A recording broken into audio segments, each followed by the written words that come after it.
I hadn't spoken to my parents in 16 years when the voicemail came through.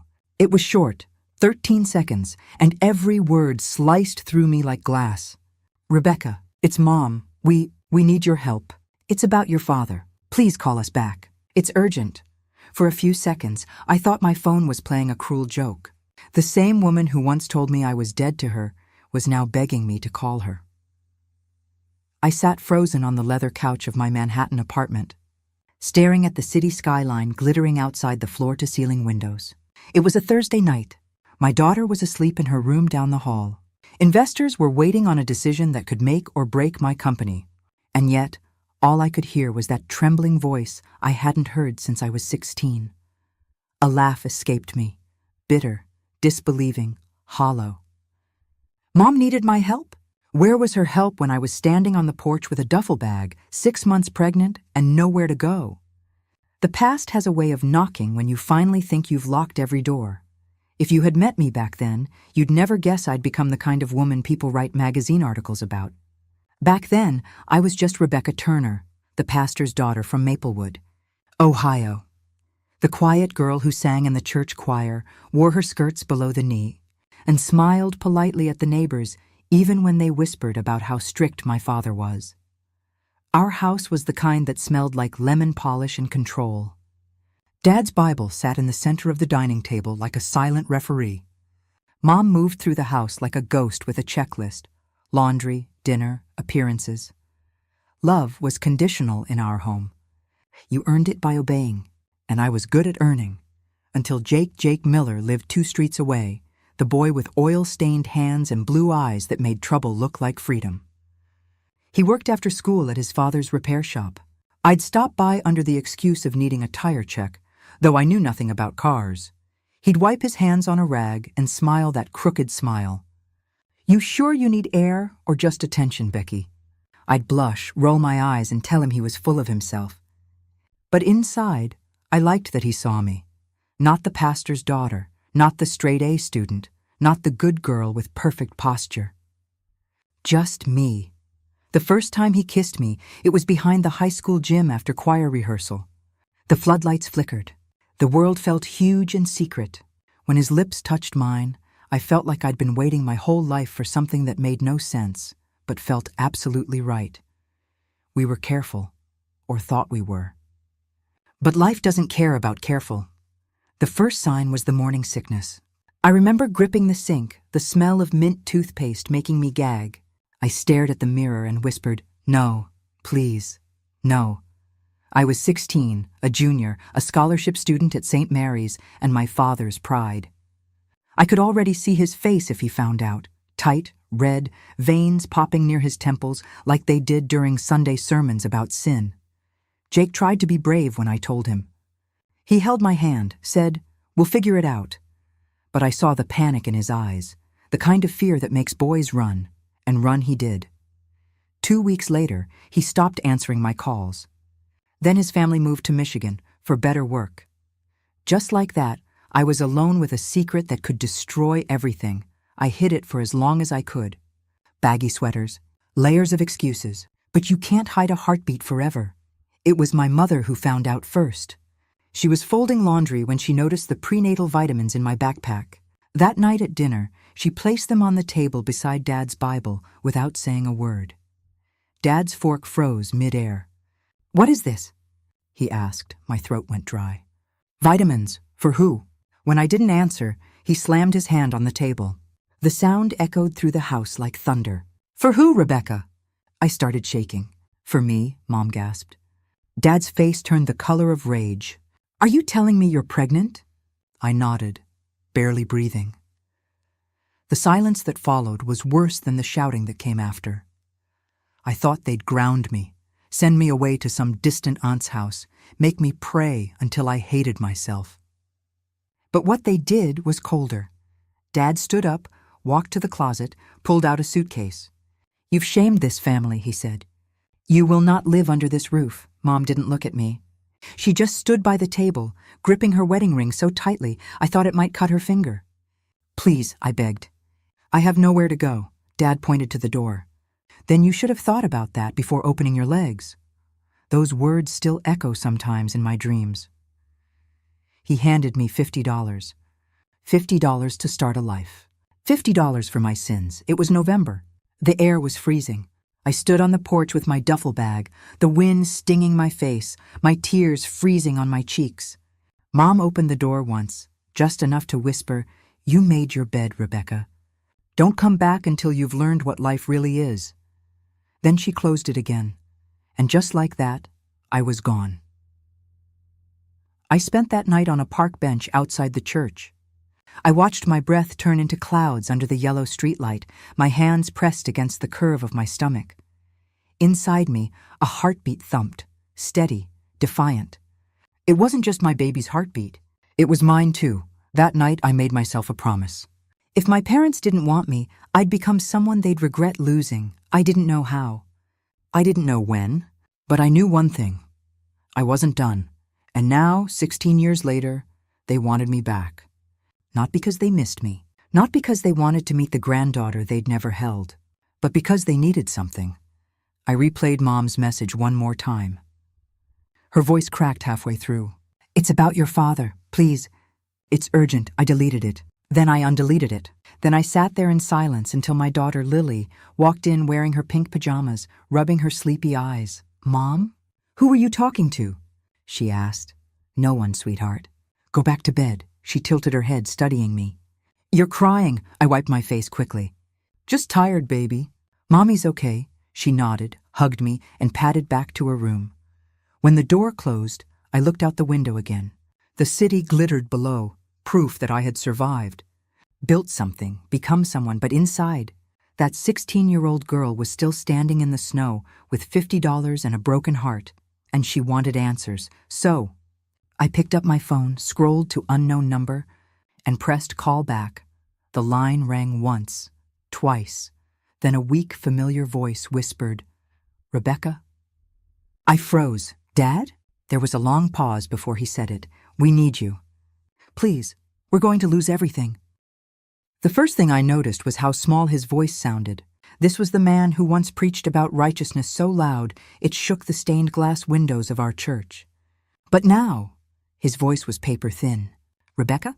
He whispered again, as if saying my name might make me disappear. I didn't say anything. I just held the phone to my ear and listened to the sound of his breathing. For a moment, it was like being 16 again, standing in that living room, facing the man who threw me out. But I wasn't that girl anymore. "I didn't think you'd call," he finally said. "You're right," I replied flatly.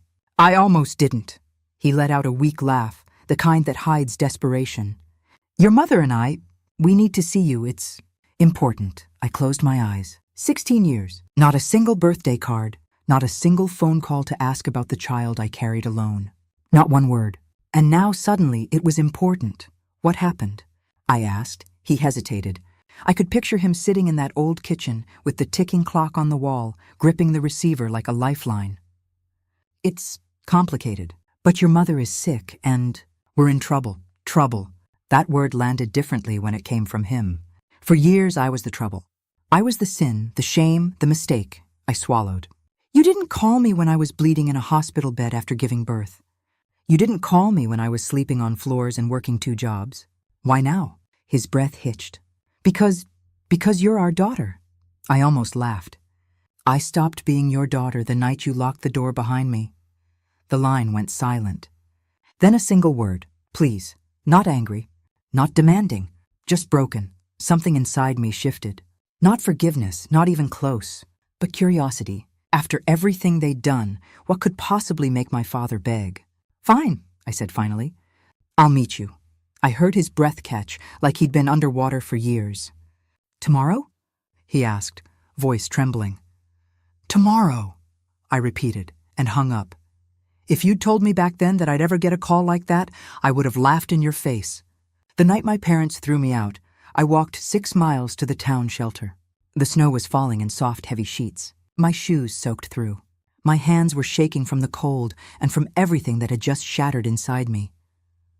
I remember the red brick building, the wooden cross nailed crookedly above the entrance, the flickering fluorescent light over the door.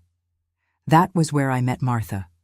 She was a woman in her late 50s with kind eyes, a silver braid down her back, and a voice that sounded like warm soup on a cold night.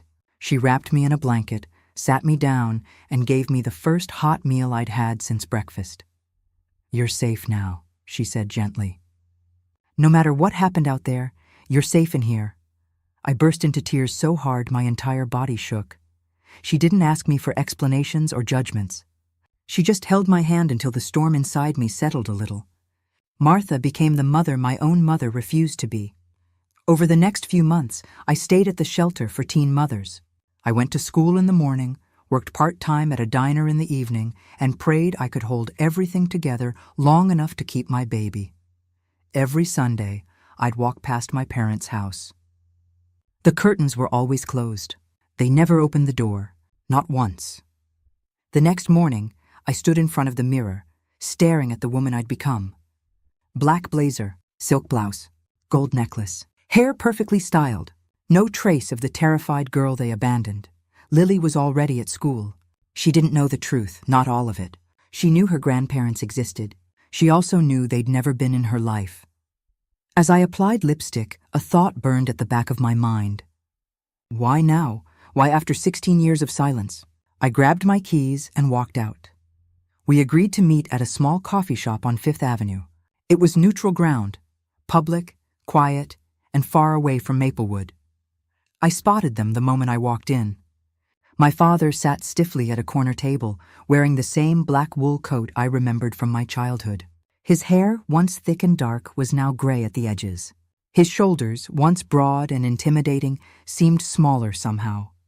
My mother sat beside him, clutching her handbag like it was the only thing holding her up. She looked old. Not just older, old. When they saw me, both froze. My mother's hand flew to her mouth.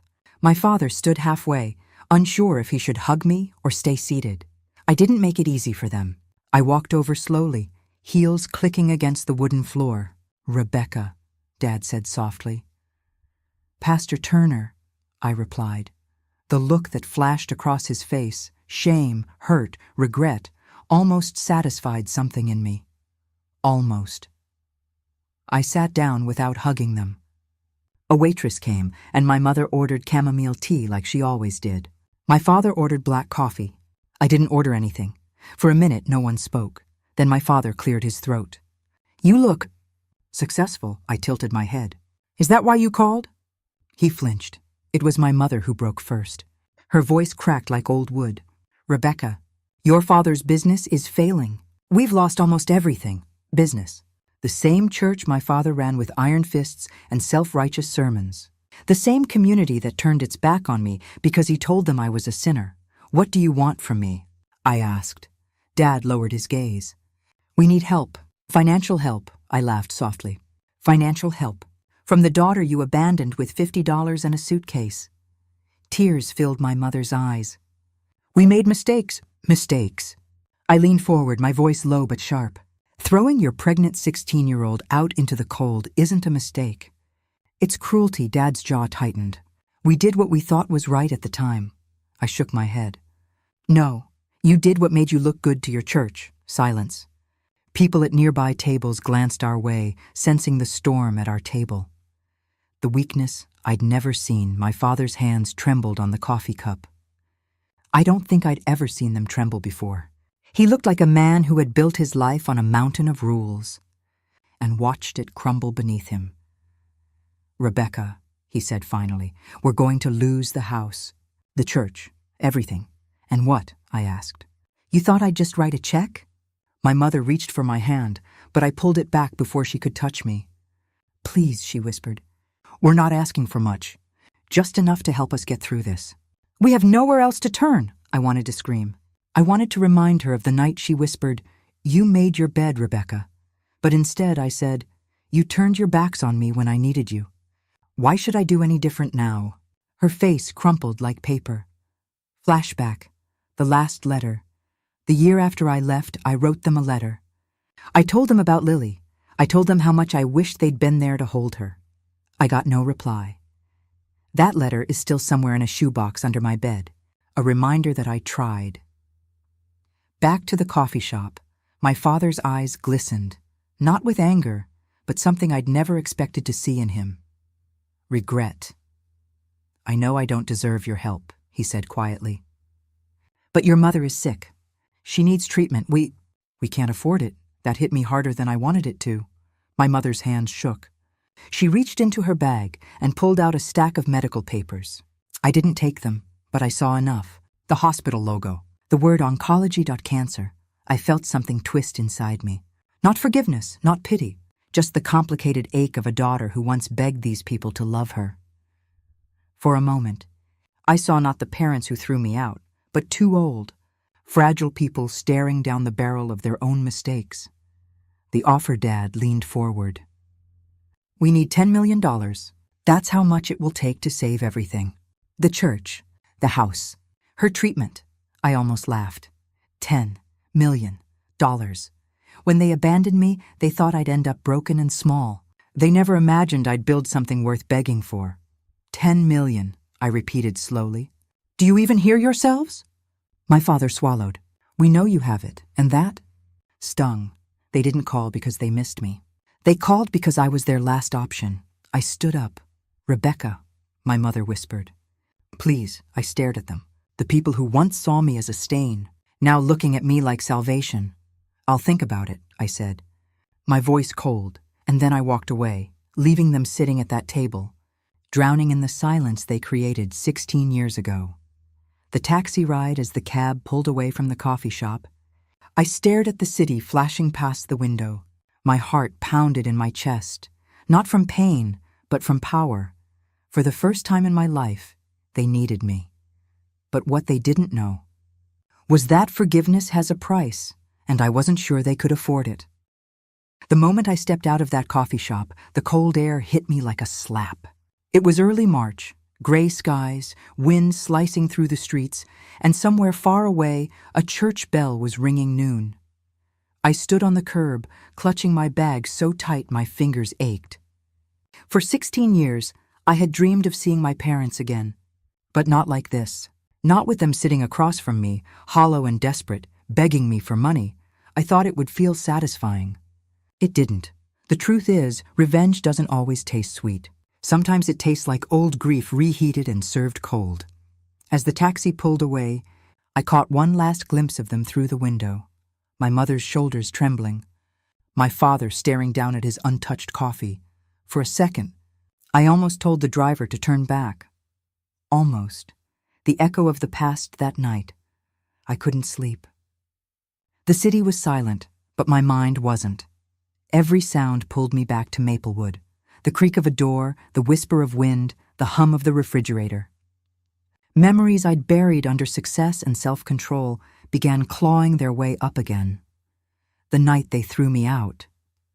The sound of the suitcase hitting the porch. The way Mom didn't even flinch when I cried. Please don't do this. I rolled over and stared at the ceiling. 16 years, and I still couldn't forgive them. Maybe forgiveness was never the point. Maybe survival was. In the next room, Lily was asleep, the soft glow of her nightlight spilling onto the hallway. I walked in quietly, stood by her bed, and brushed a strand of hair off her forehead. She was 16 now, the same age I was when everything fell apart. And that terrified me, because when I looked at her, I didn't just see my daughter. I saw the girl I used to be, scared, uncertain, fragile, and I swore I'd never let the world do to her what mine did to me. The offer I didn't make. The next morning, I poured myself a cup of coffee and sat by the window. My assistant, Claire, had left a stack of documents on the table. Investor reports, contracts, upcoming deals, $10 million. To them, it was salvation. To me, it was pocket change, but also something much heavier. My past asking for a price tag. The phone buzzed. Unknown number. I didn't need to check who it was. I let it ring. Then again. And again. By the third call, I picked up. Rebecca, please. My mother's voice came through, brittle and desperate. We don't have time. The hospital needs an answer by Friday. I stayed silent. She went on. I know you hate us. I know what we did was unforgivable. But your father, he's not the same man. He's trying. I almost laughed.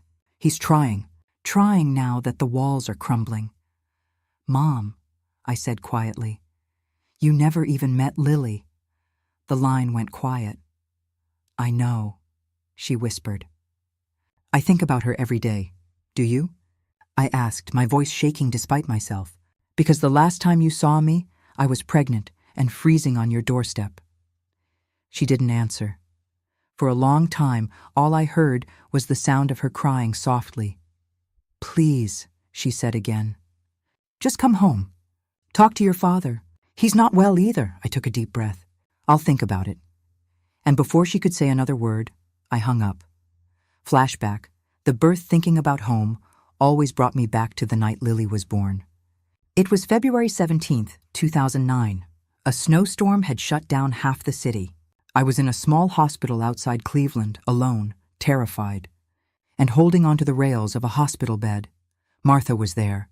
Thank God, she held my hand through every contraction, whispering prayers under her breath. "You're stronger than you think, honey," she said. "You're bringing light into the world even if the world wasn't ready for it," I screamed until my voice broke.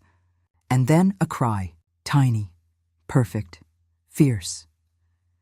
When they placed Lily in my arms, she opened her eyes and looked straight at me, like she'd been waiting her whole life to find me. I remember whispering, "It's just us, baby girl." Just us. And somehow, that was enough. Martha stayed with me those first few weeks, teaching me everything. How to swaddle, how to breathe through the exhaustion, how to keep going when every bone in my body wanted to collapse. She never judged me, never asked about Jake or my parents.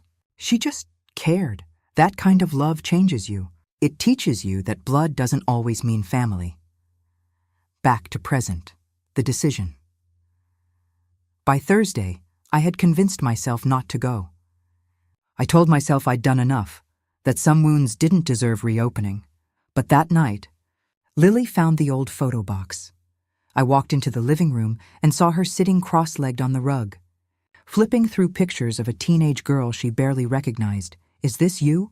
she asked, holding up a picture of me at 16, bright-eyed, smiling, standing in front of our old house in Ohio. "Yeah," I said quietly. "That was before you," she smiled. "You looked happy?" "I thought I was," I murmured. Then she frowned. "Who's this?"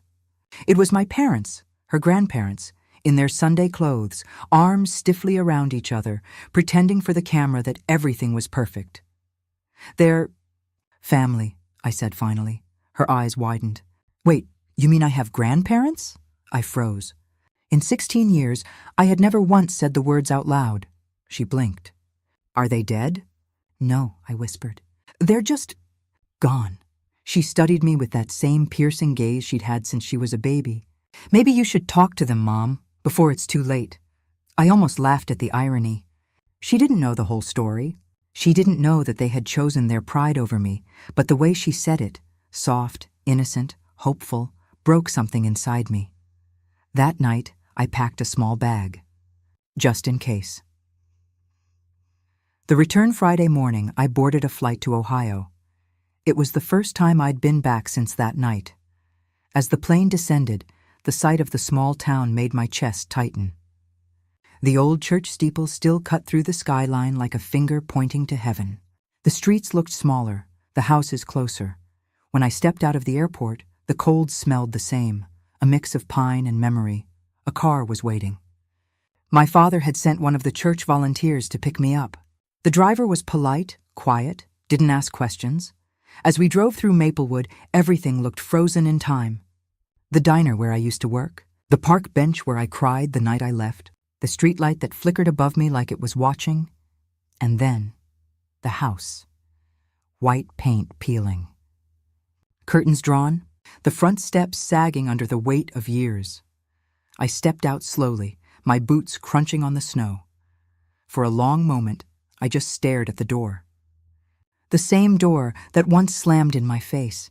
Then it opened. The face of the past. My mother stood there, small and fragile, a scarf wrapped around her head. Her eyes widened when she saw me, 100 emotions flickering across her face in a second. "Rebecca," she whispered, her voice trembling. I swallowed hard. "Hi, Mom!" She covered her mouth and started crying. Before I could react, She stepped forward and wrapped her arms around me. I froze. For 16 years I had dreamed of this moment. And now that it was here, I felt nothing. Her body shook against mine. "I'm so sorry," she whispered over and over. "I'm so sorry for everything. I didn't know whether to believe her." Then a voice came from inside the house. Deep, weak, but unmistakably his. "Rebecca, is that you?" My heart stopped. Dad stood in the hallway, leaning heavily on a cane. His skin was pale, his frame thinner than I remembered. The powerful man who once commanded a church now looked like he could barely stand. "Come in," he said softly. "Please." I stepped across the threshold, the same line I had been pushed past 16 years ago, and for the first time in almost 2 decades, I was home. When I think back to that night, I can still hear the sound of the fork clattering against my plate. It was a small, metallic sound, but in that silence, it felt like a thunderclap. My mother's eyes were locked on me, narrowed and trembling. My father sat at the head of the table, his face frozen in disbelief. The roasted chicken was still steaming on the table, but nobody was eating anymore. And I knew, without them saying a word, that they knew. 16 years old, my father muttered finally, his voice low and shaking with fury. 16, and you dare sit there at this table under my roof carrying shame in your belly? I didn't answer. I couldn't. My mouth felt dry, my hands cold. My mother slammed her hand down, making the plates jump. "Answer him, Abigail," she screamed. "Who is it? Who is the boy? Is it that mechanic's son, Jake?" Her words sliced through me like broken glass. My secret, the one I'd been hiding for weeks, was now splattered across the dinner table like blood. I opened my mouth, but the words came out cracked and small. "Mom, Dad, I'm sorry." My father stood so suddenly that his chair scraped across the floor. "Sorry?" His voice thundered through the dining room. "You've ruined your life, you've ruined this family, and you think sorry fixes that?" Tears welled up in my eyes. I looked at my mother, hoping she'd step in, hoping she'd show even a flicker of mercy. But she just folded her arms and stared at me like I was a stranger. "You've embarrassed us," she hissed. "The church, our friends. What will they think when they find out? A pregnant 16-year-old? Under our roof? No, not here. Not you." My stomach twisted. I reached for her hand, desperate. "Please, Mom, I didn't mean for this to happen. I'm scared. I need you." She pulled her hand away like I was contaminated. My father's breathing grew heavier, like he was trying to control something deep inside him. "Get up," he said. His voice was quiet, deadly. "Go pack your things." I froze. "What?" "You heard me. Dad, please." He slammed his fist on the table, hard enough to rattle the dishes. "Get out of my sight, Abigail. You're not my daughter anymore. You brought sin into this house." I remember shaking, my legs barely holding me up as I stumbled toward my room. My mother followed, still shouting things I can't forget even now. "You threw away your future.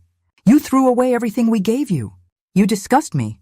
I threw some clothes into my backpack with trembling hands. Every few seconds I had to stop to wipe my tears. I couldn't see straight. My mother stood at the doorway watching me like a guard. "You want to play adult? Go live like one." I turned to her, choking on sobs. "Where will I go?" She shrugged. "You should have thought of that before you spread your legs." That sentence broke me. I don't think I've ever hated silence as much as I did after she said that, because silence meant she was done caring. When I walked down the stairs with my bag, my father was waiting by the front door. His Bible was sitting on the hallway table beside him. He looked at me like he wanted to say something, but he didn't. He just opened the door. The night air hit me like ice. I stood there staring out into the darkness of our small Ohio town. The porch light buzzed overhead, and the street was empty.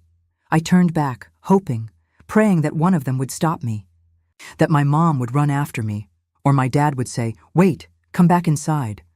But all I saw was their shadows in the doorway, and then the door closed. I remember standing there for a long time. My breath turned white in the cold. I clutched my belly and whispered to the tiny heartbeat inside me, "It's okay. I've got you. I promise I won't leave you." I started walking. I didn't even know where I was going, just away. The first place I went was Jake's house. His father's garage light was on, so I thought maybe Just maybe Jake was there. But when his father opened the door, he just looked at me like he'd seen a ghost. "Abigail? What are you doing here?" I wiped my tears. "Is Jake home?" He sighed, long and tired. "He left town 2 days ago. Went to stay with his uncle in Michigan. Didn't he tell you?" My throat went dry. "No, he didn't."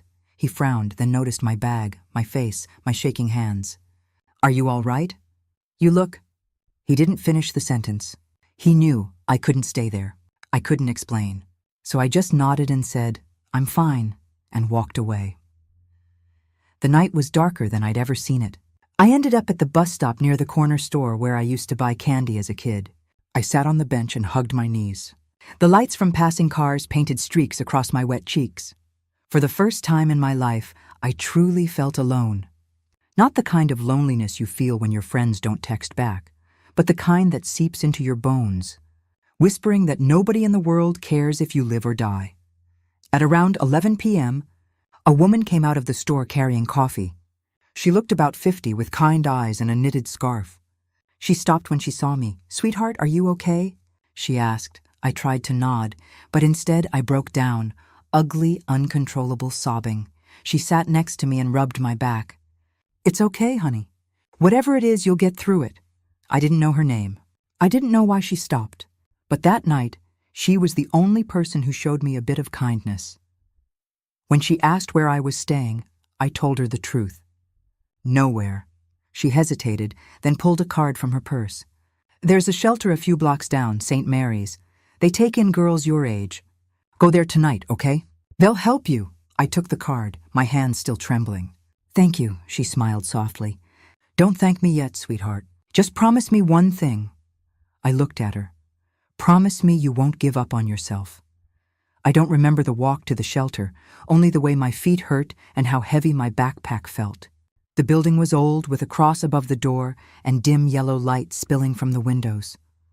A woman inside greeted me, gray hair, warm eyes, and a tired smile. "You're safe now," she said. "Come in, sweetheart." Her name was Martha, and that night, when I lay on a thin cot surrounded by other girls who looked just as lost as me, I pressed my hand to my belly and whispered again, "It's okay. I've got you. No matter what happens, I won't let anyone throw us away again." Outside, the wind howled against the windows, but for the first time in weeks, I felt the faintest bit of peace, because even though my parents had slammed the door on me, someone else had opened one. I woke up to the sound of soft humming. For a second, I thought it was my mother. The voice was gentle, low, almost like a lullaby I used to hear through the walls when she thought I was asleep. But when I opened my eyes, I wasn't home. The room smelled like old wood and detergent. Thin sunlight filtered through lace curtains, painting soft shapes on the floor. A woman stood by the window, folding clean sheets. Her gray hair was tied back in a bun, and her glasses sat halfway down her nose. "You're awake," she said, smiling warmly. "You came in late last night, didn't you?" I nodded slowly, my mind still foggy from exhaustion. "Yeah, someone told me about this place," she nodded. "That must have been Linda. She brings us girls all the time when she finds them wandering around town." Her voice was calm, motherly, the kind that made you want to cry even if you didn't mean to. "I'm Martha," she said, walking over and pulling a chair beside my bed. "And you are?" "Abigail," I whispered. She reached out and gently patted my hand. "Pretty name. Well, Abigail, you're safe here. We don't ask too many questions on the first morning. Breakfast is downstairs if you're hungry." "Thank you," I murmured, but my voice cracked. Her eyes softened. "You've had a hard night, haven't you?" I nodded. "Well, sweetheart," she said quietly, "hard nights don't last forever. That's something I've learned in 58 years of living." And then she left me to rest. Breakfast was simple: scrambled eggs, toast, orange juice, but it tasted like heaven. Around me there were about 10 other girls, all roughly my age or a little older. Some had babies, some had swollen bellies like mine, some wore bruises like invisible badges of survival, but they were laughing. One girl, about 17 with wild curly hair, caught me staring. "First day?" I nodded. "Don't worry," she said, smiling. "You'll get used to it. They call this place St. Mary's Shelter for Young Mothers, but honestly, It's more like rehab for broken hearts. Her words made me smile for the first time in days. After breakfast, Martha gathered everyone in a small room with a big wooden cross on the wall. "Ladies," she began, "today we start fresh. Whatever brought you here, it doesn't define you. You are not your mistakes. You are not your pain. You are the love you give and the love you choose." Her voice carried warmth that melted through the walls. For the first time, I didn't feel like trash. I didn't feel ruined. I just felt human again. Over the next few weeks, Martha became like the mother I wished I'd had. She helped me sign up for prenatal care, gave me clean clothes, and taught me how to cook cheap but healthy meals. At night, she'd sit with me while I read books to my unborn baby. "Talk to her," she'd whisper. "She can hear you, you know." "I don't know if it's a girl," I'd say. She'd wink. "Oh, trust me. It's a girl. I can tell by the way you worry." Sometimes she'd share her own stories. About her daughter who'd passed away years ago from cancer. About how that loss made her turn this shelter into her life's mission. "God didn't take her from me," she'd say softly. "He gave me more daughters than I ever dreamed I'd have. And now he's given me you." I didn't know how to reply to that, so I just cried and hugged her. Around my 7th month, the pain started, sharp, twisting, unbearable. I thought it was early contractions, but Martha stayed calm. "Breathe, sweetheart. You're okay. The baby's just reminding you she's there." She helped me breathe through it, rubbing my back and whispering softly, "You're stronger than you think." That night, I sat awake staring at the ceiling, feeling the tiny kicks inside me. I thought of my parents. I wondered if they were sitting at that same dinner table, pretending I never existed. I thought of Jake, wherever he was. Did he ever think of me? Did he even know I was still carrying his child? The tears came before I could stop them. I pressed a pillow against my mouth to muffle the sound, and then I felt a hand on my shoulder. It was Martha. She didn't say anything. She just sat on the edge of my bed, took my hand, and held it until my breathing slowed. Sometimes silence is the only kind of love that works. A month later, the labor came. It was a Sunday morning. Rain poured outside, thunder echoing through the old church walls. I remember clutching Martha's arm and screaming as another contraction hit.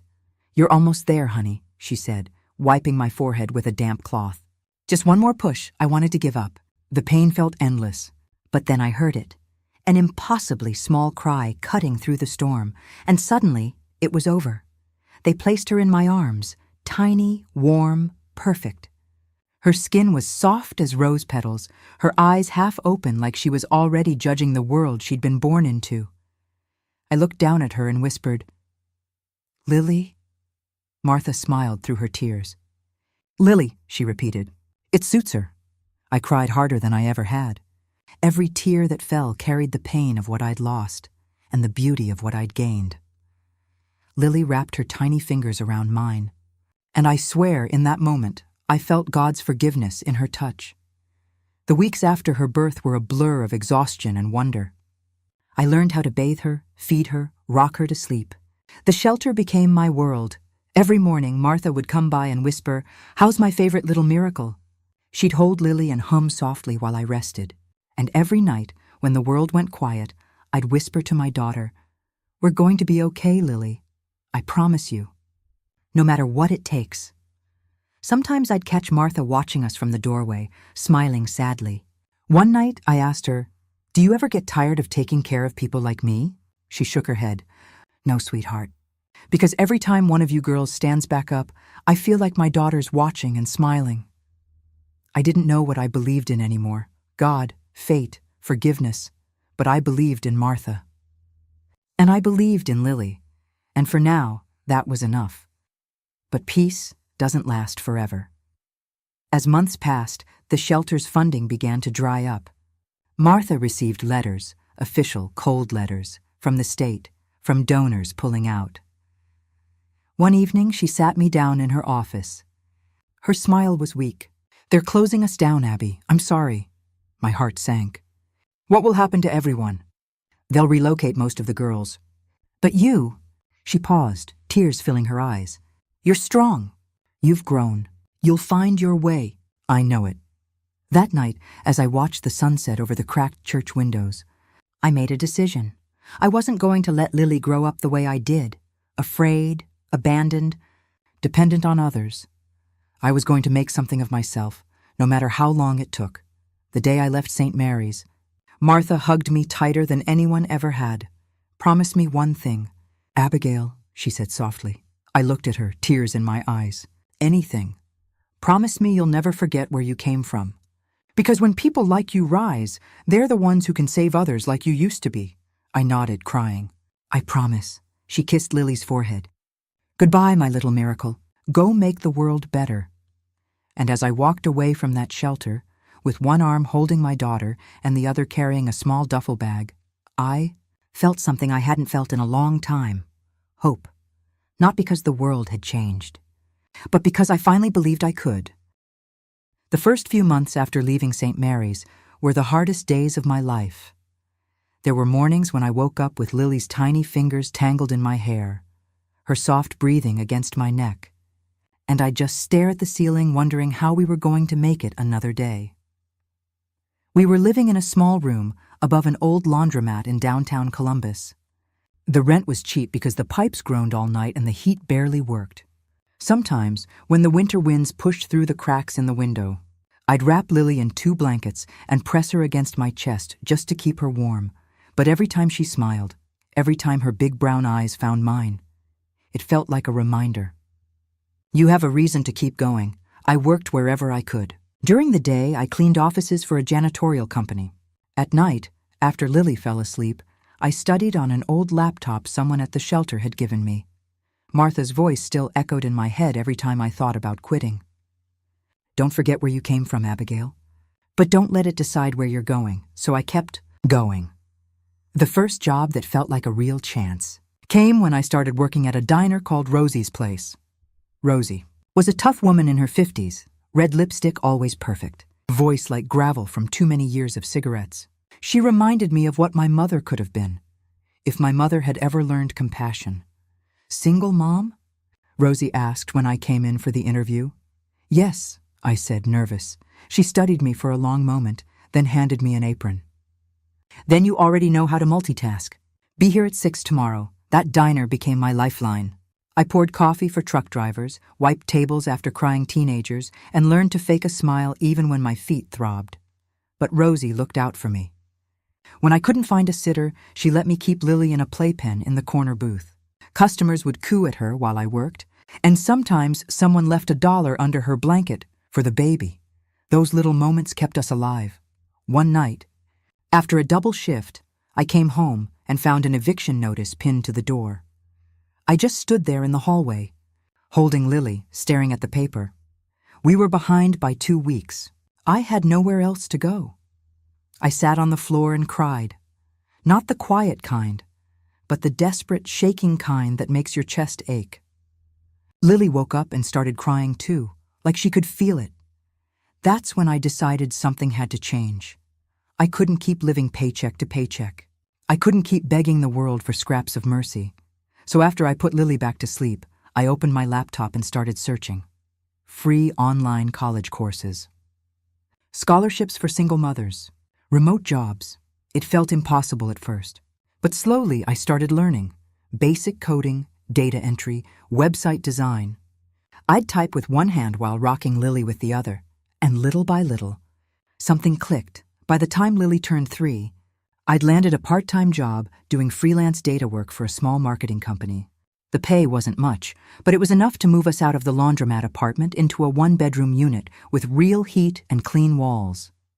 The first night in that new place, I sat on the floor with Lily and ate instant noodles. She giggled, slurping hers too fast, and I couldn't stop smiling. "This is home, baby," I whispered. "Our home." I took a photo of that moment, the 2 of us on the floor, surrounded by cardboard boxes and laughter. Years later, that photo would hang in my office like a trophy. But back then, it was just proof that we were surviving. Still, survival wasn't enough. There were days I came home so tired that my hands shook when I tried to unlock the door. There were nights Lily had a fever, and I had to choose between buying her medicine or paying the light bill. Sometimes I'd stare at the mirror and whisper, "You can't do this." And then I'd hear Martha's voice in my memory, "You're stronger than you think." I didn't have anyone else to believe in me, so I had to learn to do it myself. When Lily started preschool, it felt like I was sending a piece of my heart into the world. She ran toward the door with her tiny backpack, her curls bouncing, shouting, "Bye, Mommy!" without even looking back. That night, I sat on the couch staring at her baby pictures. She was growing faster than I could keep up. I made a promise to myself. I'm going to build something real, something that will give her the life she deserves. Around that time, I began taking on small website design projects. I'd work late into the night, learning how to code better, how to make things beautiful. I didn't have formal training, just stubbornness and Google. But within a year, I had clients. Then more clients. Then referrals. People liked my work because it wasn't just clean. It felt human. I understood struggle. I designed things for small businesses like mine. People who were trying to stand on their own. Eventually, I created a small app, a community space for single mothers to find local jobs, childcare resources, and emotional support. I named it Second Chance. It wasn't fancy at first. Just a small project I built in my living room while Lily colored beside me, but it spread, first to a few hundred users, then thousands. Then news outlets started calling it a lifeline for struggling single mothers. I cried the day I saw the article, not because of pride, but because I'd finally turned my pain into something useful. The success brought new challenges. Investors reached out. Business meetings replaced diner shifts. Lily's drawings started covering my desk at home. Little stick figures labeled Mommy with a heart. But even as I rose, I carried guilt. For the mothers still sleeping on shelter floors. For the girls who didn't get a Martha. For the ones who didn't make it out. So every month, I donated a small portion of what I earned to St. Mary's Shelter. I never told Martha. I just wanted to quietly give back what she'd given me. Then, one evening, something happened that I'll never forget. Lily, now 6 years old, came home from school with a piece of paper in her hand. "Mommy," she said proudly, "I drew our family." I looked down. It was a crayon drawing of me, her, and an empty space beside us. "Who's that?" I asked gently, pointing to the blank outline. She shrugged. "That's Daddy. My teacher said families have mommies and daddies." My heart sank. I tried to smile. Sometimes baby families look different. "We're still a family," she frowned. "Did Daddy not want us?" Her words hit me like a knife. That night, after she went to bed, I sat in the dark and whispered to myself, "No, Lily, he just wasn't strong enough for us." But I was. I'd been strong enough to survive the nights in the cold. Strong enough to carry her alone. Strong enough to build something from nothing. And I wasn't done yet. Because as I tucked her in and kissed her forehead, I realized something. I hadn't just been raising Lily all these years. She'd been raising me too, teaching me what real love looks like, the kind that doesn't abandon, the kind that doesn't need forgiveness to exist. That night, before I fell asleep, I checked my email. There was a message waiting for me from a major investor in New York. He'd heard about my app and wanted to meet. I closed my laptop, my heart racing. For the first time, it felt like the door to a brand new world was opening. And this time, no one was standing in the way. When I turned 22, I looked at myself in the mirror and realized I had become everything my parents said I would never be. Strong, successful, and unbroken. The girl who once cried in a cheap motel bathroom while her parents slammed the door on her face was gone. In her place stood a woman who had learned how to build an empire from ashes. After my graduation, I landed a job at a small tech startup in Chicago. It wasn't glamorous.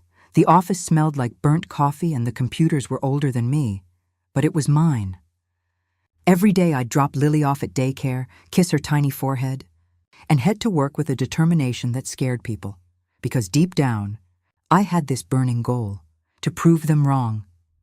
Every time I remembered my mother's cold eyes, every time my father's voice echoed, "You've ruined this family," I pushed harder. I stayed late nights learning coding languages, working on projects outside office hours, and pitching ideas nobody wanted to listen to, until one day, Someone did. It started when my boss, Andrew, overheard me talking to a client. He pulled me aside and said, "You've got the kind of fire this company needs." He gave me a small project, redesigning an outdated mobile app for a local grocery chain. It wasn't much, but I poured my heart into it. When it launched, it got thousands of downloads within weeks. The company's profits doubled. Andrew called me into his office again, eyes wide. "You just saved this company from closing," he said. "How would you feel about leading our next project?" That was the first time I felt like someone saw me. Not the mistake, not the teenage mother, not the girl who got thrown out, just me. By the time I was 24, I'd become one of the lead developers in the company. My salary went from barely scraping by to 6 figures. I moved Lily and me into a 2-bedroom apartment in downtown Chicago. Nothing too fancy, but it had big windows that filled the room with sunlight. Every night, we'd sit by the window, eating dinner and watching the city lights sparkle. Lily loved pointing out cars and counting the tiny people walking below. She was growing so fast. Sometimes I'd just stare at her, her curly brown hair, her wide eyes, and feel my heart ache with love. She was my entire world. Everything I did was for her, but something inside me kept whispering, "This isn't the end. You're meant for more." So when the startup sold to a larger corporation and I received a $200,000 payout, I didn't spend it. I invested it into my own company. I called it Lily Tech, after my daughter. Starting a business at 25 as a single mother was terrifying. There were nights when I didn't sleep, when I stared at the computer screen until my vision blurred. But there were also moments that felt like magic. Moments when a client said yes, when an idea took off, when money started flowing in. Within 2 years, Lily Tech went from a small freelance company to one of Chicago's fastest-growing digital firms. I hired a team, opened a sleek glass office downtown, and started working with clients I once dreamed about. Hospitals, schools, even government projects. At 28, I became a millionaire. And yet, some nights, I'd still wake up in a cold sweat, remembering the night I was kicked out. The rain, my mother's voice, the pain. It was like a scar that never faded, a reminder of how easily love can turn cruel. It was around that time, the success, the money, the media attention, that the ghosts from my past decided to reappear. It started with an email. Subject: "It's been a long time." I froze when I saw the name, from Mom. I didn't even open it. My hands shook as I stared at the screen.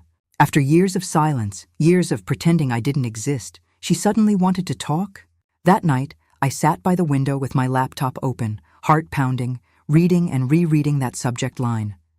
Finally, curiosity won. I clicked it. "Dear Emily, I know this must be a surprise. Your father and I have thought about you every single day. We miss you and Lily so much. We made mistakes, and we want to make it right. Please call me." "Love, Mom," I laughed. Actually laughed. Where was this love when I was 16 and begging for a place to stay? Where was this care when I was giving birth alone? "For the first time in years," I replied, but not with anger, with coldness. "I appreciate the message, but you made your choice a long time ago. I don't need an apology now." I hit send and didn't look back. A week later, I received another email, this time from Dad. He didn't try to sound loving or apologetic. His tone was desperate. "Emily, I heard you've done well for yourself. Your mother and I need to talk to you. It's urgent. Please respond." That word, urgent, stuck in my mind. I ignored it. But then, 2 days later, a number I didn't recognize called me.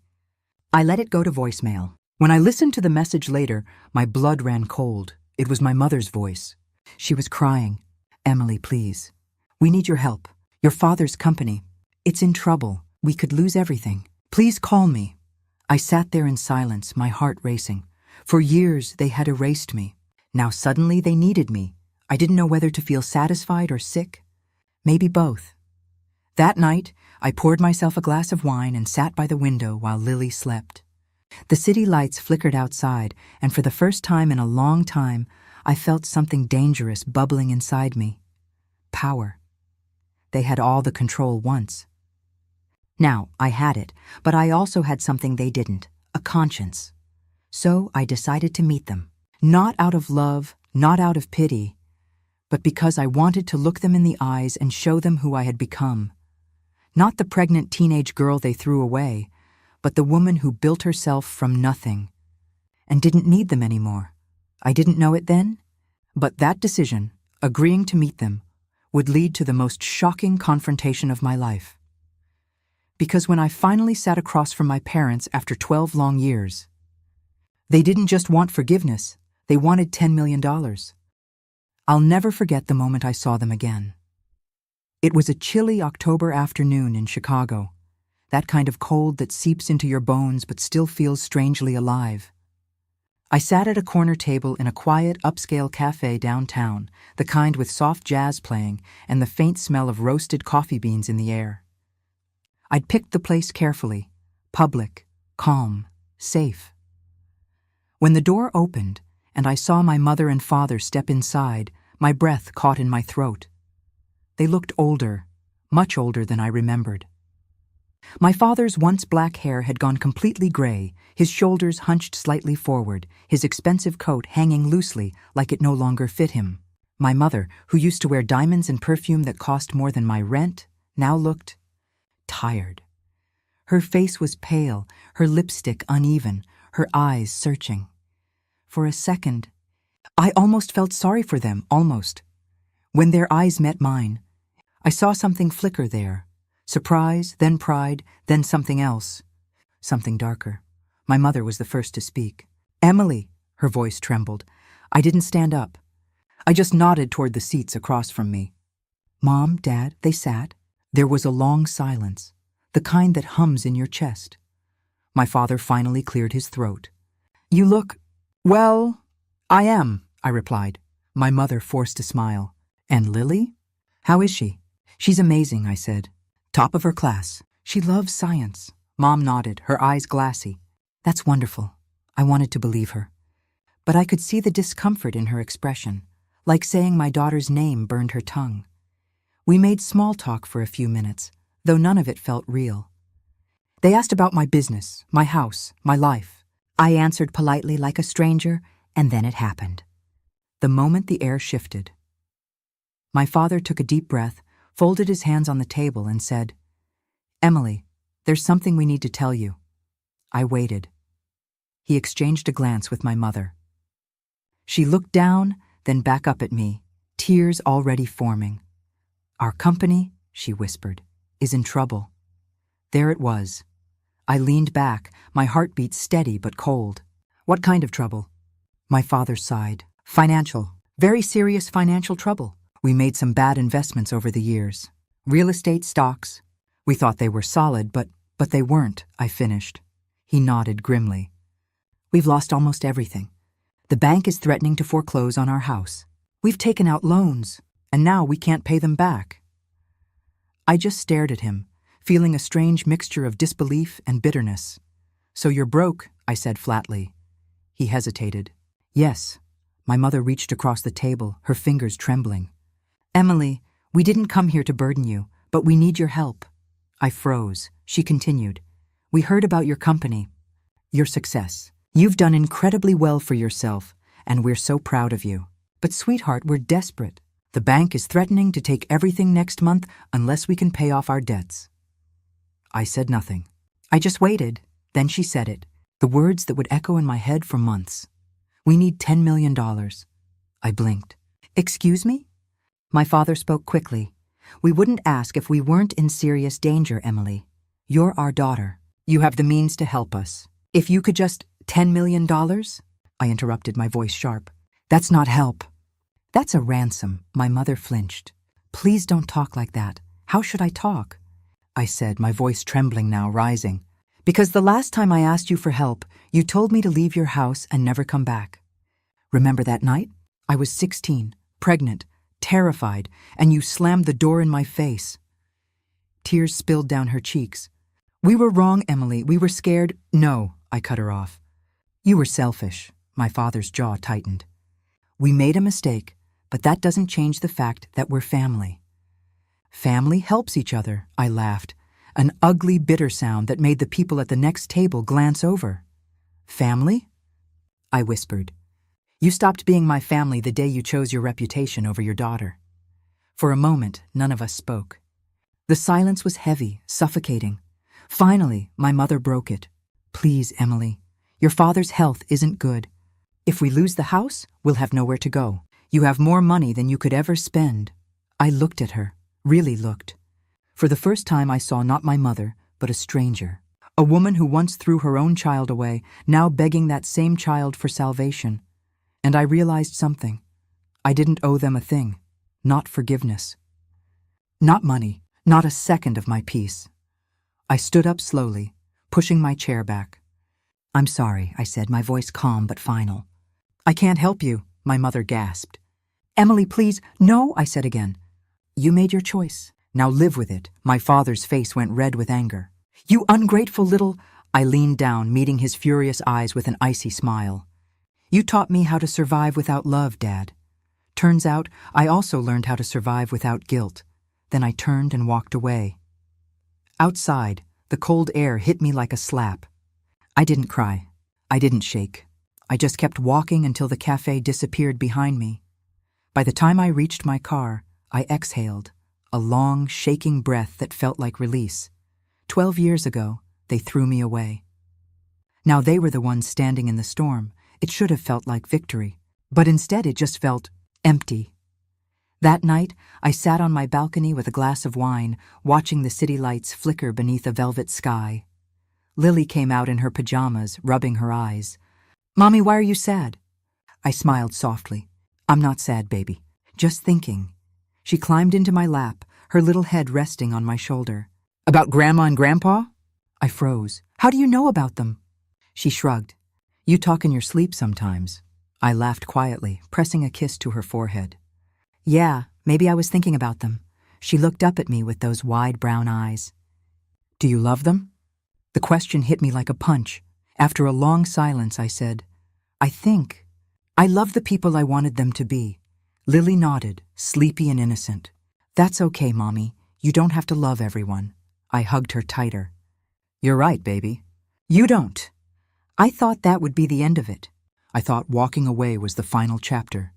But a week later, I'd discovered just how far my parents were willing to go for money. Because when I turned on the news that Friday morning, my coffee cup halfway to my lips, I saw something that made my blood turn to ice. My parents were being accused of fraud, and somehow, my company's name was involved. The morning everything came crashing down started like any other. Lily was sitting at the kitchen table, spooning cereal into her mouth while humming a song she'd learned at school. The smell of coffee filled the apartment. The sunlight through the window was soft and golden, peaceful. Then my phone buzzed. At first, I ignored it. But it wouldn't stop. One notification after another, texts, emails, missed calls, from coworkers, from journalists, even from old college acquaintances I hadn't spoken to in years. I frowned and unlocked my phone. The first message I saw was from Andrew, my old boss. Emily, turn on Channel 5, now. My stomach tightened. I grabbed the remote, switched on the TV, and my entire world tilted. The newscaster's voice was calm, but the headline at the bottom of the screen screamed in bold red letters, Fraud Investigation, Prominent Couple Linked to Lily Tech's Finances. For a moment, I couldn't breathe. The report showed pictures of my parents, standing outside a courthouse, cameras flashing in their faces, my father's arm around my mother, who was dabbing at fake tears with a handkerchief. Accused of fraudulent business practices involving falsified contracts and forged financial documents connected to the Chicago-based tech company, Lily Tech. The mug in my hand slipped and shattered on the floor. Lily jumped. Mommy? I couldn't answer. My throat had closed up. My mind was spinning. They used my company's name? The reporter continued. Sources claim the couple misrepresented themselves as financial partners of Lily Tech, using the company's name to secure investments totaling over $8 million. Authorities say the CEO of Lily Tech, Emily Harper, is not currently under investigation. Not currently. My hands trembled. My entire body went cold. They hadn't just begged for money. They'd tried to steal my identity. Within hours, my office was a war zone. Phones rang non-stop. Clients demanded answers. The PR team was scrambling to issue statements. My assistant Rachel rushed into my office, pale-faced. "Emily, investors are calling every 5 minutes. Some want to freeze their contracts until this is cleared up." "Freeze?" I echoed. "We haven't done anything wrong. I know, but—" She hesitated. "They're scared. The story's everywhere." I pressed my palms against my forehead, trying to think. "Get our lawyers on the line. Now." By noon, I was sitting in a glass conference room with my legal team, my PR director, and 2 board members. The atmosphere was suffocating. My lawyer, a sharp woman named Marissa, slid a folder across the table. "We pulled the court filings. Your parents registered fake investment contracts under your company's name. They forged your digital signature." My heart pounded. "They what?" "They created documents that made it look like you personally endorsed their investment fund," Marissa continued. "They raised millions from private investors, all under the illusion that Lilytech was involved." I gripped the edge of the table so hard my knuckles turned white. "Please tell me those investors know I had nothing to do with it," Marissa sighed. "Some do. Others don't. But we're working on a full public statement to clear your name." I leaned back, staring at the ceiling. They didn't just ruin their own lives. They tried to ruin mine too. That night, the media camped outside my building. Cameras flashed when I stepped out to pick up Lily from school.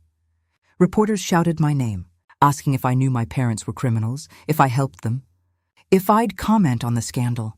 I kept my head down and said nothing. When Lily climbed into the back seat, she looked at me with wide, confused eyes. "Mommy, why were those people taking pictures?" I forced a smile. "They're just confused about something, sweetheart. It'll be okay." But it wasn't okay. Not yet. 2 days later, my phone rang again. Unknown number. I almost ignored it, until a familiar voice came through the line. "Emily." My father. I froze. "How did you get this number?" He sounded panicked, almost breathless. "You need to help us. They're saying things that aren't true. We didn't mean for it to go this far." I felt my blood boil. "Go this far? You forged my name on fake contracts and stole money from investors, Dad. You dragged my company into your mess." He hesitated. "We were trying to protect the family. We thought if people believed Lilytech was involved, they'd trust the investment." I laughed bitterly.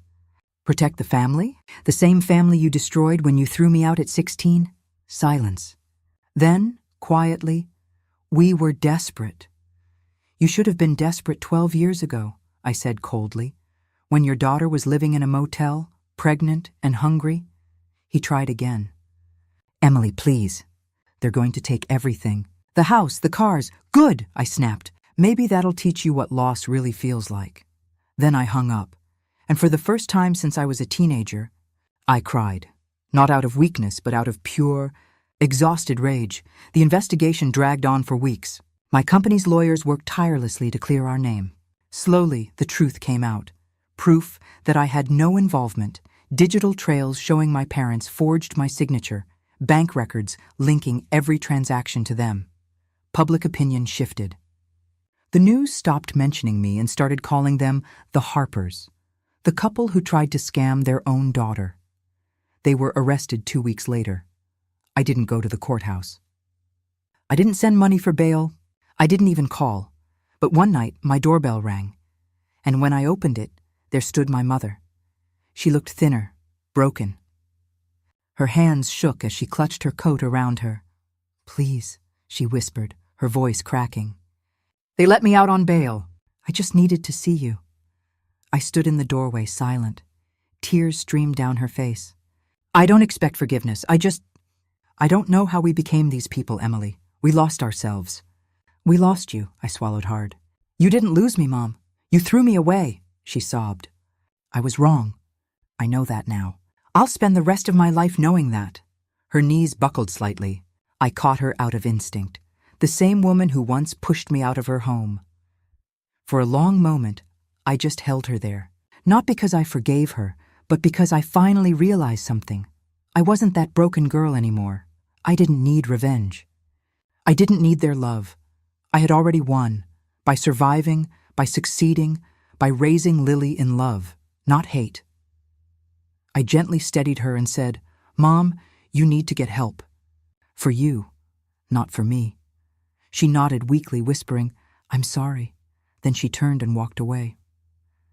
The next morning, I took Lily to the park. The sky was clear, the air crisp. She ran ahead, laughing, her curls bouncing. As I watched her, I thought about the little girl I used to be, scared, unwanted, abandoned, and I realized that little girl had finally found peace.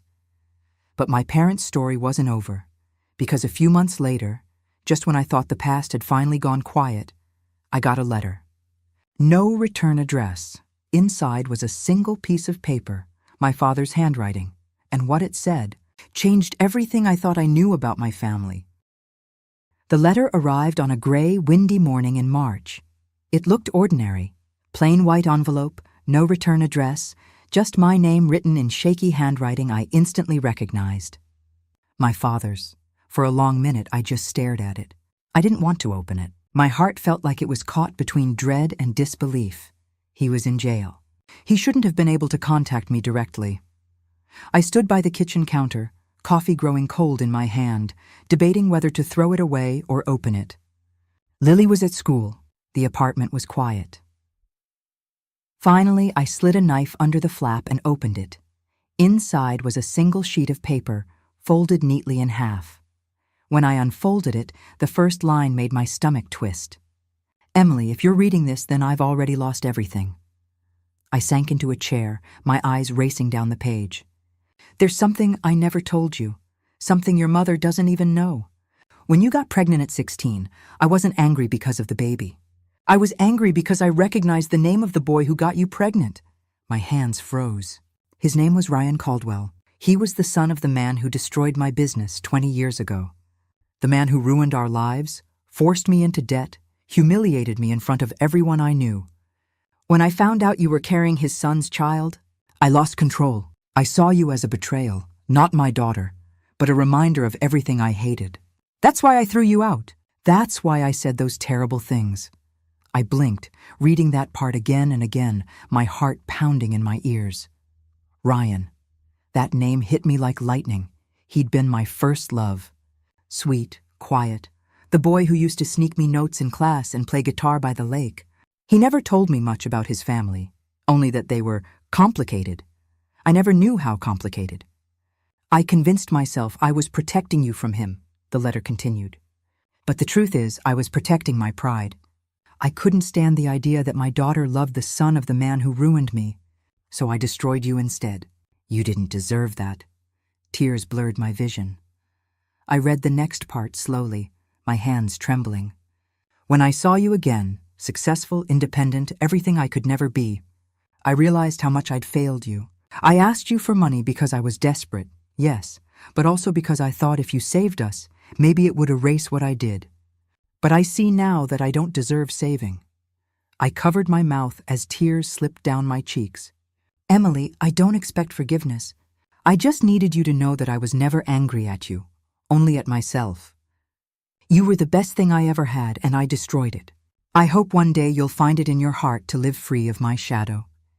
At the bottom, he'd signed it, "Love, Dad." I sat there for a long time, staring at the letter. It felt like someone had taken the ground out from under me. All these years, I'd believed my parents disowned me because of shame, because of the town gossip, the scandal, the pregnancy. But the truth was darker, more twisted. My father had destroyed me out of revenge. Revenge against a man who wasn't even alive anymore. And I, a 16-year-old girl, had been collateral damage in his lifelong feud. That night, I found myself driving. I didn't even know where I was going at first. The streets blurred past, wet with rain. Then I realized I was heading toward the old neighborhood, the place I'd sworn never to return to. When I pulled up to my parents' old house, I almost didn't recognize it. The paint was peeling, the garden overgrown. The lights were off. It looked dead. I sat there in silence, gripping the steering wheel, watching the empty windows. It hit me then, how much time I'd spent trying to escape this place, this pain. But standing there, I didn't feel anger anymore. I just felt sadness. Because no matter what my father had done, he'd been broken long before he broke me. The next day, I went to visit him. I told myself I wasn't going for him. I was going for closure. The prison was gray and cold, all metal and silence. The guard led me through a narrow hallway until I reached a glass booth. When my father walked in, wearing that orange uniform, I almost didn't recognize him. His face was thinner, his eyes hollow, but when he saw me, something flickered. Disbelief, then shame. He picked up the phone on his side of the glass. I did the same. For a moment, neither of us spoke. Then I said softly, "I got your letter." He nodded. "I didn't think you'd read it." I did. Silence stretched. Finally he whispered, "I'm sorry." I looked at him, really looked, and for the first time in my life, I didn't see the monster from my nightmares. I saw a man who had built his entire life around pride and bitterness and watched it destroy him. "I believe you," I said quietly. His eyes widened, wet with tears. "You do?" I nodded. "But that doesn't mean I forgive you." He swallowed hard. "I know. But," I continued, my voice steady, "I'm done carrying this. The hate, the anger. It ends with me." He closed his eyes, a tear slipping down his cheek. "You sound like your mother." That surprised me. "What do you mean?" He gave a small, broken smile. "After you left, she cried every night. She wanted to bring you home. I was the one who said no. I told her we couldn't afford to look weak. I made her choose between me and you, and she chose wrong. I didn't know what to say. My chest ached, but there was no going back now. When the guard said our time was up, I stood. My father's voice broke as he said, "Emily, please, tell Lily I'm sorry too." I paused, then said, "She doesn't even know you, and that's the best thing I ever did for her." Then I walked away. That night, I tucked Lily into bed. She looked up at me sleepily and said, "Mommy, why do people hurt the ones they love?" I thought about that for a long moment. "Because sometimes," I said quietly, "they never learned what love really is." She nodded like she understood more than she should. "You love me, though." "With all my heart," I whispered. She smiled and drifted off to sleep. I sat beside her, watching her breathe, and I realized something important. I'd spent so many years trying to prove my parents wrong, to prove I was worth loving, but I didn't need their love anymore because I'd already built the life they said I couldn't, and I'd filled it with real love. Not the kind that comes with conditions or pride. The letter hadn't destroyed me. It had freed me. A week later, I framed that letter, not as a reminder of pain, but as proof of how far I'd come. Every time I looked at it, I didn't see my father's guilt anymore. I saw my victory, the story of a girl who lost everything, and still became everything. But life wasn't done with me yet, because just when I thought the past had finally been buried, a knock came at my door one summer evening, and standing there was the one person I never expected to see again. Ryan Caldwell, the father of my child. When I opened the door that evening, I froze. It was like the air had been sucked out of the world. There he stood, Ryan Caldwell, older, thinner, but unmistakably him. The boy who had vanished the night everything fell apart. Now he was a man, and time had carved stories into his face, tired eyes, rough hands, a small scar on his jaw that hadn't been there before. He didn't speak at first, just looked at me with something that was both regret and relief. "Hi, Emily," he said softly. I couldn't move. My hand was still gripping the doorknob, knuckles white. "Ryan?" He gave a small nod. "Yeah, it's me." The world spun a little. After all these years, after raising Lily alone, after convincing myself he'd abandoned me, there he was, on my doorstep in the flesh. I stepped back instinctively. "What are you doing here?" He hesitated. "I didn't know if I should come, but I had to see you." I crossed my arms, the years of anger and confusion bubbling up. "You had to? Ryan, you disappeared. You left me to face everything alone." He flinched at my tone. "I know, and I'm sorry." "You have no idea how sorry." "Then tell me." My voice cracked. "Tell me why you left. Tell me where the hell you've been for the last 12 years. He looked down, exhaling shakily. "Can I come in?" For a long moment I said nothing. Then I stepped aside. He walked in slowly, looking around the small apartment. His eyes paused on the framed letter from my father sitting on the shelf. "You kept it?" he murmured. I ignored the comment and sat down at the table. "Start talking, Ryan." He stayed standing, his hands trembling slightly. "The night your dad kicked you out?"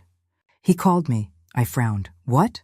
"He told me if I ever came near you again, he'd ruin my family the same way his was ruined. He said he'd make sure my dad lost everything. Our house, our business, our name. He wasn't bluffing, Emily. Your dad had people. He still knew how to pull strings." My stomach twisted. "So you just left, without even saying goodbye?" He looked at me with wet eyes. "He told me if I didn't, you'd be the one to suffer. He said he'd make sure you and the baby didn't survive it." My heart dropped. "You think I believed him?" Ryan continued. "No. But when my mom got a threatening letter a few days later, details about where she worked, her schedule, I realized he wasn't bluffing. So I ran. I stared at him, my pulse pounding. You ran, Ryan, and I was 16, pregnant and homeless. Do you have any idea what that felt like?" He nodded, tears slipping down his face. "Every day. Every damn day." He sank into the chair across from me. "I tried to contact you. I wrote letters, sent them to your old address, your school, everywhere I could think of. They all came back.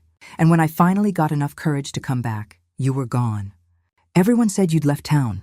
I thought you wanted nothing to do with me." For a moment I didn't speak. I just sat there watching the boy who'd once been my whole world, now sitting broken in front of me. "Why now?" I whispered. "Why come back after all this time?" He hesitated, then reached into his jacket and pulled out a small folded paper. He pushed it across the table toward me. I unfolded it, and my breath caught. It was a birth certificate, Lily's birth certificate.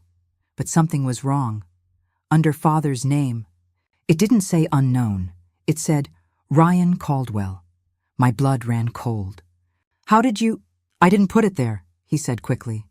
"I found it. It was in my dad's old storage box after he passed. It's dated before you gave birth." I looked at him, confused. "That's impossible." "It's not," he said quietly. "Emily, I think your dad forged documents to make it look like I knew, to scare my father into silence." He blackmailed him. "That's why my family moved to another state overnight. My dad paid him to leave us alone." I felt dizzy. The room spun as every lie of my past began to unravel. "So your dad knew?" I whispered. "He knew you got me pregnant?" Ryan nodded. "And he wanted to do the right thing. He wanted to support you. But your father gave him a choice, his business or me, and he chose to save his family." The rage I'd buried for years came roaring back. My voice shook. "All this time I thought you abandoned me, that you didn't care. And it was my father again. Always him. He ruined both our lives." Ryan's eyes filled with tears. "I wanted to tell you. God, I tried. But every time I got close, something happened. My dad got sick. Then the company folded. By the time I came back to town, you had a life, Emily. You were doing amazing. And I didn't want to ruin it again." I felt tears spilling down my cheeks. "You should have ruined it." "You should have told me." He reached across the table slowly, his hand trembling. "You have every right to hate me. But please believe me. I never stopped thinking about you. Or about her? Her?" He gave a soft, almost broken smile. "Lily." I froze. "You know about her?" He nodded. "I saw a picture online. You posted it for her birthday 2 years ago. She looks just like you." Silence hung thick in the air. Finally, he whispered, "Does she know?" I shook my head. "No, I never told her anything." I didn't know what to say. Ryan swallowed hard. Can I meet her?" The question hung like a ghost in the air between us. My first instinct was no. To protect Lily the way I never was protected. To shield her from the chaos, the heartbreak, the truth. But another part of me, the one that still remembered the boy who held me under the stars and whispered promises of forever, couldn't say no. "Not yet," I said softly. "She's not ready, and neither am I." He nodded slowly, accepting it. Then he said something that changed everything. "I'm dying, Emily." The words hit me like a slap. I stared at him, my chest tightening. What did you say?" He looked down, his voice cracking. "Stage 4 lymphoma. diagnosed last year. I've been in treatment ever since. It's not working anymore. I felt the air leave my lungs, he continued. I didn't come here to make you forgive me. I just didn't want to die without seeing you, without at least trying to know my daughter. Tears spilled down his face as he whispered, I just wanted her to know she wasn't a mistake. For the first time since he'd walked through that door, I couldn't speak.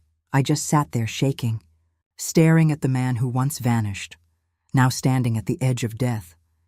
And in that moment, every ounce of anger, every wound I thought had scarred over, came undone, because no matter what he'd done, he was still the father of my child.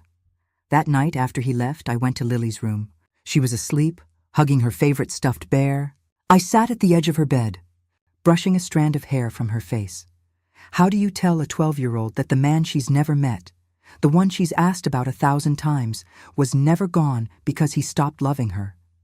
But because the world broke both of you before she was even born. I didn't know. All I knew was that soon I'd have to, because this time I wasn't going to let the truth die in silence. The next morning, I picked up the phone and called Ryan. When he answered, I said, "Come by tomorrow at 5. I'll introduce you to her." He didn't say anything at first, just a small, breathless, "Thank you." And for the first time in a very, very long time, I didn't feel like a scared 16-year-old girl anymore. I felt like someone reclaiming her story, piece by piece. The next afternoon, the sky was painted in shades of gray, the kind of Chicago day that made the city feel smaller, quieter. I spent the entire morning pacing the living room, cleaning things that didn't need cleaning, adjusting throw pillows that were already perfect. My hands wouldn't stop trembling. Lily was in her room, humming softly while braiding her doll's hair. She had no idea that today, her life, our lives, were about to change forever. At 4:58 p.m., there was a knock at the door. My heart dropped. I took one last deep breath, wiped my palms on my jeans, and opened it. Ryan stood there holding a bouquet of lilies, white, pure, simple. His eyes were nervous but soft. "Hi," I stepped aside. "Come in." He looked around as he entered, taking in the cozy apartment, the soft pink walls of the living room, the family photos on the mantel, all pictures of me and Lily smiling.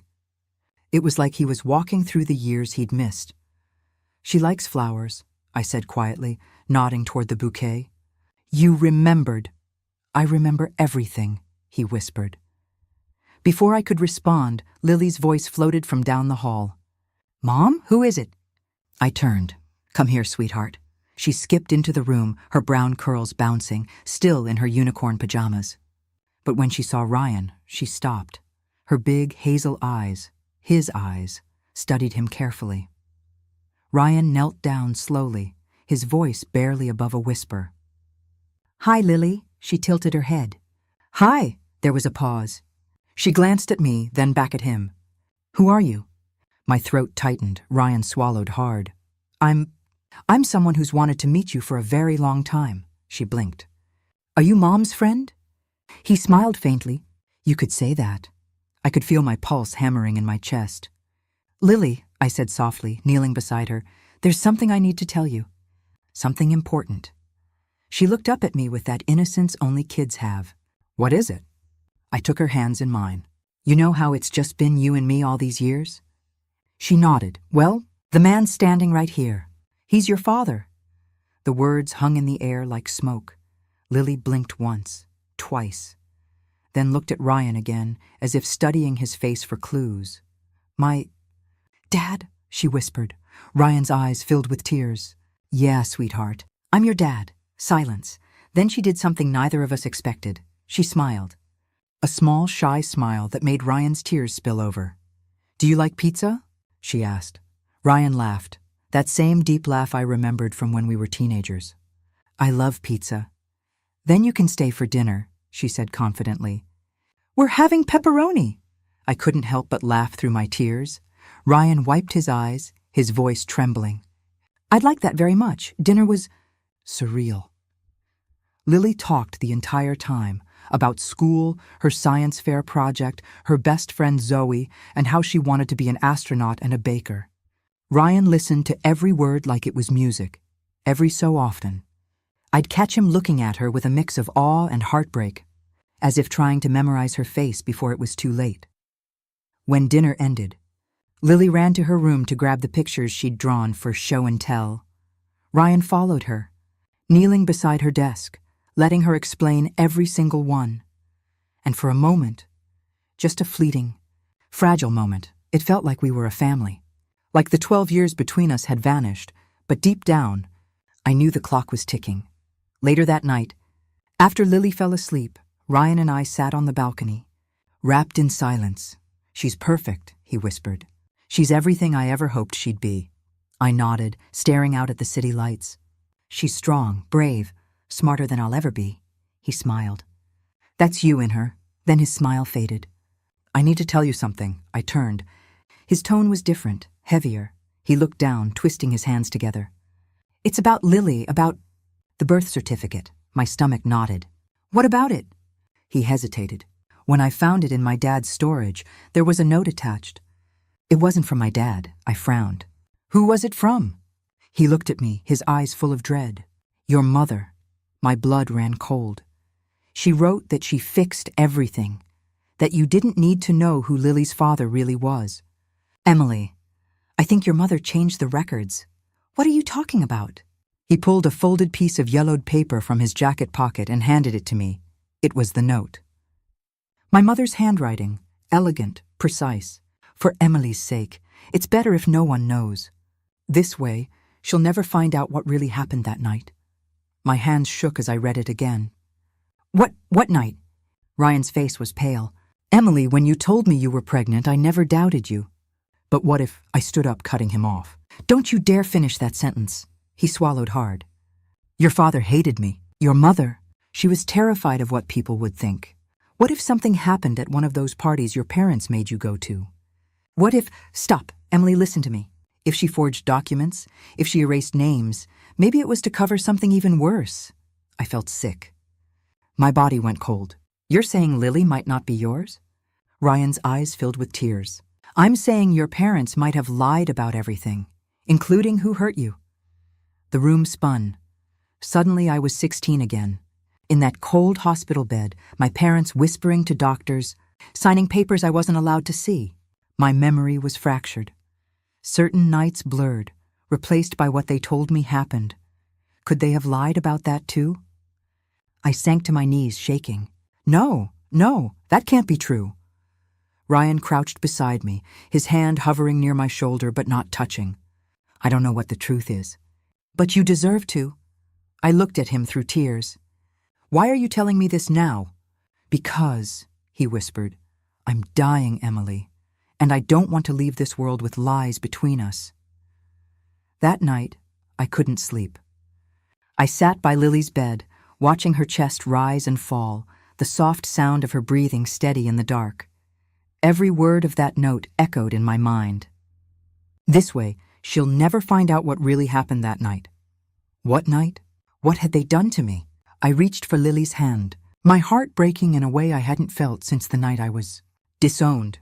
I realized that the story I'd told, myself, about being a scared teen mother, abandoned by her family, might not even be the full truth. There were darker corners still hidden, and if I was going to protect my daughter, I needed to face them, even if it meant uncovering something I wasn't ready to remember.